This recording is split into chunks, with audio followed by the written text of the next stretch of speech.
Muy buenas tardes tengan todos ustedes. El tema del que hablaremos el día de hoy es aditivos. ¿Qué son los aditivos?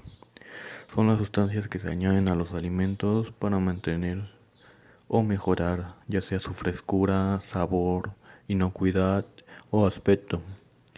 A todo eso se le denomina aditivos alimentarios. Algunos de ellos se llevan empleando desde hace siglos para conservar alimentos, como ocurre con la sal, el azúcar y el dióxido de azufre, que es el vino.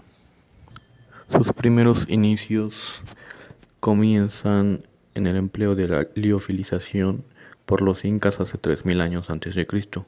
Esto para conservar las patatas, que extendían en las altas cumbres para exponerlas al sol durante el día y el frío, congelando durante la noche, evitando la generación de brotes en los tubérculos y facilitando la posterior rehidratación. Los primeros hombres ahumaban carnes y pescados, porque habían observado que duraban más tiempo. No sabían por qué, lo usaban porque les funcionaba. Hoy sabemos que el aldehído fórmico presente en el humo es lo que reacciona con las proteínas de la carne e impide su putrefacción. Otro producto para conservar la carne y que usaban los romanos es la sal. Tampoco tenían ninguna explicación para el fenómeno, pero la usaban, y no solo porque duraba más tiempo la carne, sino que además no perdía su color rosa. Lo que ocurría lo sabemos hoy. Un siglo después de que comenzaron a descubrirse nuevos compuestos conservantes, comenzaron a crearse organismos reguladores para que los aditivos no se usaran sin control. Hoy, para que uno de estos compuestos sea aprobado, ha de ser inocuo, efectivo y necesario. El siguiente punto son los pioneros.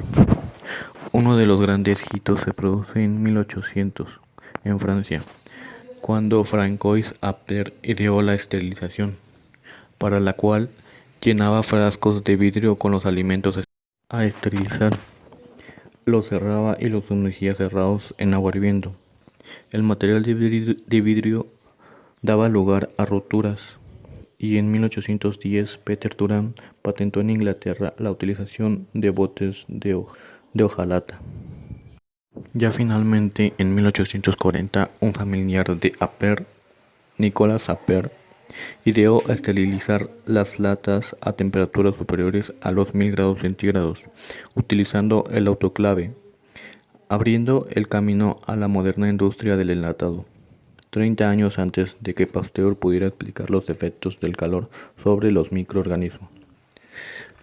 En los ejemplos se muestran los aditivos alimentarios, que se clasifican mediante una numeración E seguido de 3 a 4 dígitos. En las etiquetas aparece en la siguiente forma: la letra E aparece en primer lugar, a continuación aparecen los 3 a 4 dígitos. El primer dígito indica la categoría a la cual pertenece el aditivo, el tipo de aditivo que es, ya sea colorante, conservante, antioxidante, estabilizante, acidulantes, potenciadores de sabores, edulcorantes. El segundo dígito hace referencia a la familia del aditivo. En el caso de los colorantes indica el color, en el caso de los antioxidantes el grupo químico al que pertenece, y el resto de los dígitos se refieren a la especie en concreto y sirve para identificar la sustancia. En la siguiente tabla se muestra la clase funcional, definición y algún ejemplo. Acidulantes modifican la acidez y refuerzan el sabor del alimento. Un ejemplo es el carbonato de potasio. Antiglomerantes reducen la tendencia de los componentes de un alimento a adherirse unos a otros. Un ejemplo es el carbonato sódico. Colorantes dan o restituyen color a un alimento. Un ejemplo es la riboflavina. Espesantes gelificantes aumentan la viscosidad de un alimento, y un ejemplo es el acetato-fosfato sódico. Para la siguiente tabla se muestran los aditivos químicos.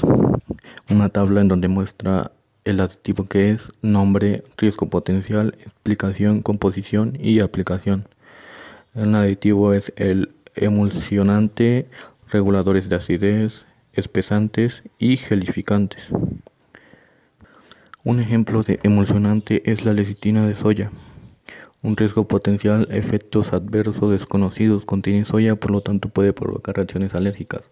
Una explicación, uso en casi todos los alimentos sin restricciones de cantidad. Agua y aceite pueden ser procesados por la lecitina. Facilita formación de una mezcla estable. Función emulsionante, antioxidante, ligeramente estabilizador.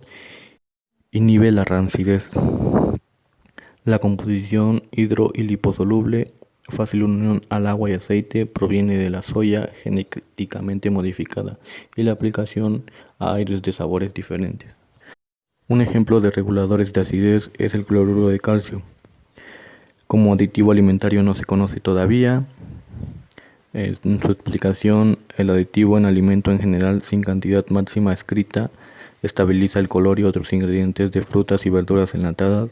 Regula el ácido en polvo de hornear. Su composición es la sal de calcio de ácido glucónico, por tanto apoya el efecto de antioxidantes, agentes gelificantes y espesantes, fortificar los alimentos con calcio. En su aplicación, croqueta inversa esférica de jamón. Un ejemplo de espesantes es la xanthana. Riesgo potencial, reacciones cutánea o alérgica de las vías respiratorias. Su explicación, espesante y agente de unión en el helado, salsas, aderezos, mostaza y salsa de tomate. Estabiliza comidas y bebida congelada. Fácil solubilidad con agua y ácidos. Bases bajo fuerzas mecánicas como agitación y sacudidas. Mantiene líquidos espesos incluso en el calor. Su composición es un almidón digerible producido por microorganismos industrialmente producidos y organismos genéticamente modificados. La aplicación, sangría blanca en suspensión. Por último, tenemos un ejemplo de gelatinizante. Agar-agar. Riesgo potencial de 4 a 12 gramos por día.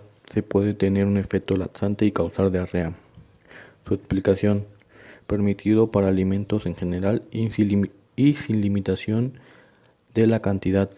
Reemplazo de la gelatina en uso, pequeñas cantidades, forma geles sólidos que son estables después de un calentamiento adicional. Su composición, insípido soluble en agua caliente. Si se lo une con un gel, tiene un poder de hinchamiento mayor a la gelatina. Agente de clarificación en producción de vinos de frutas y portador de sabores aditivos. Su aplicación, gelatina caliente de langostinos. Y bueno, con eso damos por terminado el tema sobre aditivos.